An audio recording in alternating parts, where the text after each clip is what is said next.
All right, AP. So here's the notes from the other day that we did not finish. A couple of the classes are a slide ahead, but one of the classes was still on the slide, so I want to go ahead and start here. And we look at what was going on during the civil rights movement. So the first aspect of this is that segregation itself, separating people out based on who they are, is automatically considered discrimination. We saw that from the Brown versus Board ruling, where separate but equal is inherently unequal. Now, we still have legally accepted segregation today between the sexes. And most of us, if not all of us, have absolutely no problem with that. Men go to men's bathrooms, women go to women's bathrooms. Now, if you've been watching the news lately, this is creating quite a stir in North Carolina.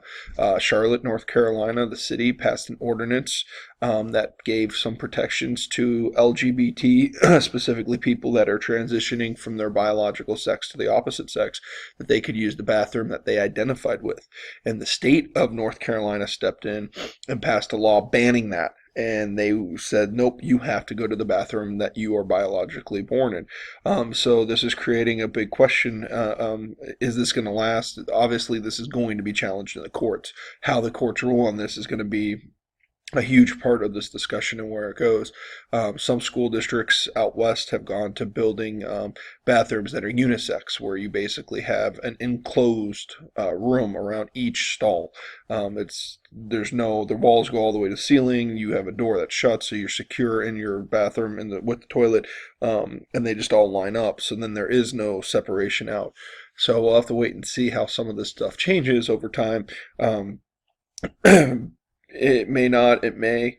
It's going to be an interesting fight to see what happens in North Carolina and how the courts interpret your rights and what you're allowed to do or not do. There's some interesting people that have come out that have transitioned, and so to have somebody that's biologically a male but lives their life as a female go into the men's bathroom, they're coming out and trying to show that that's going to create more of an issue, because most people are going to think that there's a girl in the guy's bathroom, and they're not going to realize what's actually going on when they go into the stall to use the bathroom. And it's the same thing for women. If you have a woman that has biologically by birth that goes into the men's or that goes into the woman's bathroom, but now she's living her life as a man and has started the transition, as facial hair or something along those lines, they're following the law, but it's going to be obvious that they do not look the role versus them going into the one that they look. Most people probably would have never noticed. So we see that going on. And then we have the two types of segregation: de jure, which is by law, and de facto, which means matter of fact. So de jure segregation is completely illegal. You're not allowed to pass laws that segregate based on sex, based on race, based on any of those profiles. Those laws have been largely repealed. Every once in a while, we'll see one of them pop up.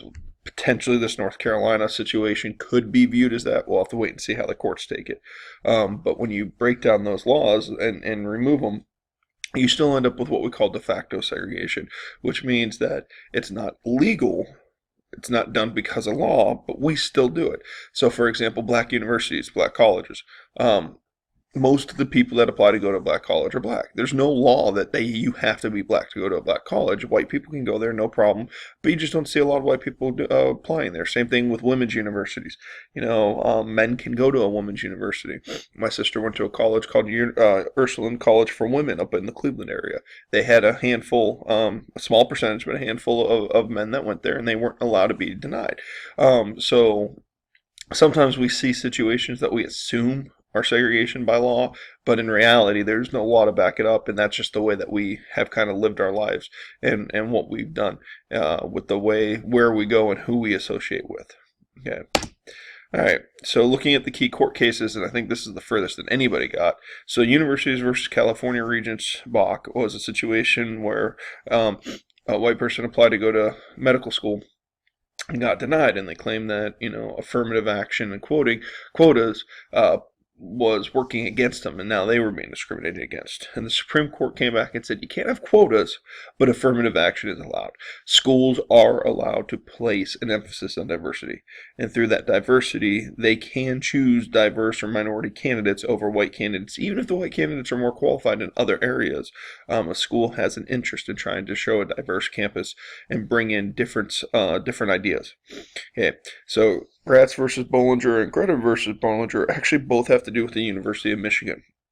And so the University of Michigan had a policy where they would give 20 points out of 100 points automatically if you're a minority. And you, depending on how you scored, was how they decided that they were going to take you. So they had this point system. The closer you were to 100, the more likely you were going to be able to get into their programs. The closer you were to 0, the less likely you are. And they had so many spots, so it was a competition. And so you automatically got 20 points just by being a minority. And so in the Gratz case, they sued, and the Supreme Court came back and said, no, you can't do that. You cannot give an automatic, everybody gets it no matter what approach to fixing diversity. You are allowed, and this is what came out of the Grutter case, is that you are allowed to create a system that values diversity, that you can give, candidates with diverse backgrounds a preferential, or as not an advantage, but viewed as a quality that you desire, but it can't be automatic. Just because you're black doesn't mean that you bring the wide skills. So, for example, if you want to bring in diversity of thoughts from urban areas, well, just saying that you're black doesn't mean you're always going to come from urban areas. So it has to be something more tailored. It has to be something more specific. You have to be able to demonstrate that diverse background, not just simply 20 points because your skin color. That doesn't take into effect their backgrounds, where they're from, the different experiences that they've had. And so universities cannot give automatic preference that everybody gets just cause. And that's Gratz versus Bollinger. But Grutter versus Bollinger, universities can still provide a design system that values diversity and allows for diversity to be a factor in choosing that. And then Proposition 209 is a California law, and we're seeing some states pass these laws. And this goes back to what we were just talking about with North Carolina, that basically Charlotte tried to do it. But it's a state law that tries to expand civil rights. So California situation, they tried to expand civil rights to sexual orientation, gender, issues, stuff like that. And so these are just that's just an example when the state has stepped in and tried to support what the Supreme Court's ruled and how they've seen those issues. So we see that throughout time, and some states are moving further ahead of it. Some states are not. Mississippi, Georgia, if you've paid attention to the news this week, they've had very controversial religious freedom bills, where they're trying to protect the religious freedom rights of people. The people that oppose that say they're trying to do that at the cost of civil rights of homosexual couples. And so Georgia was going to pass one, and the governor vetoed it. Hollywood industry that shoots a lot of movies in Georgia, and they basically said they would stop shooting there, and Georgia would lose about $1.5 billion in revenue.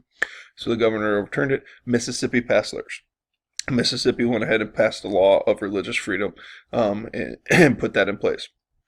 So there's a lot of debate to these state laws. Like I said, Proposition 209 is just California's early version. You don't necessarily need to know that specific as example there. Okay. All right. And then you got the cartoon there where, with all of this, people that are against a lot of these affirmative action laws and people that get riled up, they focus on the minorities that get in, period, and they ignore all the other people that got in. Nobody's ever questioned the legacy policy of an university. A lot of universities have a policy where if your parents graduated from that university, you get a bump up. Does that fall in that automatic? Just because your parents went here, what kind of student does that make you? But people don't question that. They focus on the affirmative action. And so you'll see sometimes in these situations where other factors are not getting the same scrutiny as some of these laws, because these are the controversial ones. All right, so where are we at today? For the most part, the laws, the orders, the judicial decisions, everything has tried to remove segregation from our society. They've tried to promote equal rights. They tried to remove any barriers and any issues going on. So depending on where you live at and what's going on, most people would agree that it's way, way, way better than it was even 20, 30 years ago. Depending on how you're looking at it, you can get into parts of the country and some people would say there aren't any issues. Everything's good, everything's equal, I have the same opportunity. Some of you guys may feel that way. Other parts of the country, you go down there and people say, yeah, there's clearly still issues going on. So we're kind of in transition trying to fix it, but there's not a perfect world. Okay. And so we still have a lot of issues, and that's what the second point is. Growing up on streets of drug abuse, crime, or daily events. Is it necessarily tied to minority status versus being tied to poverty? The poorer the area, and it doesn't necessarily matter if it's urban or rural, the more issues you're going to have, the more alcohol abuse, drug abuse. The crime, depending on what kind of crime we're talking about, there are more urban kinds of crime, there are more suburban or rural types of crime. But, we've got kids that this week they've witnessed someone getting murdered. We've got kids this week that have been beaten, probably in the last 24 hours. Somewhere in this country, somebody under the age of 18 has seen the horrible, horrible thing. And so what is the impact on that when it comes to civil rights and what's going on in our society? Nope. Went too far. Progressive amendments. So these come after the Civil War amendments. So the 16th, 17th, 18th, 19th. And so you guys, should have looked these up for your project, but make sure you know these and know exactly which ones they are. The first one was the creation of federal income tax. So when you look at the 16th Amendment and our government's ability to raise money, originally they had no way to tax income, and so they decided to go ahead and pass that, and that's become a huge point of contention in today's society. Okay, originally the income tax was as high as 90%. Of any money you made over $1 million. Now, back then, $1 million was a ton of money, but in the way income tax work is the more money you make, when you bump up to the next bracket, you get taxed higher on that next level. So let's say, everybody gets taxed 5% for the first $10,000 you make. Then it jumps to 10% for the next $10,000 you make, and then it jumps to 30% for the next $10,000 you make. So if you only make under 10%, your income tax rate is 5%. If you make $20,000, your income tax is half of it's at 5%, half of it's at 10% for a real income tax of 7.5%. So when I talk about that, back in the day, wealthy people paid 90%. Well, they only paid it on the money that was over that level. So they would make all the money up to that point at a different tax level once they hit that big chunk. So income tax, you have people that are calling for a flat tax where everybody pays the exact same percent. We have what's called a progressive system, that you pay more based on how much you make. So the more money you make, the higher your tax will eventually become. Okay. And then, we have sales tax and property tax and bond issues that are going to fund other programs at the state and local levels. We do not have a national sales tax. Some people are calling for a national sales tax. A lot of other countries have that, where you build that in. That way you pay for what you use or pay for what you buy. Some people view that as fair. But the system we have right now is largely based on the income tax. Yeah, I'm going to stop this video here, and then there'll be a second video that won't be too long that will go over the rest of this.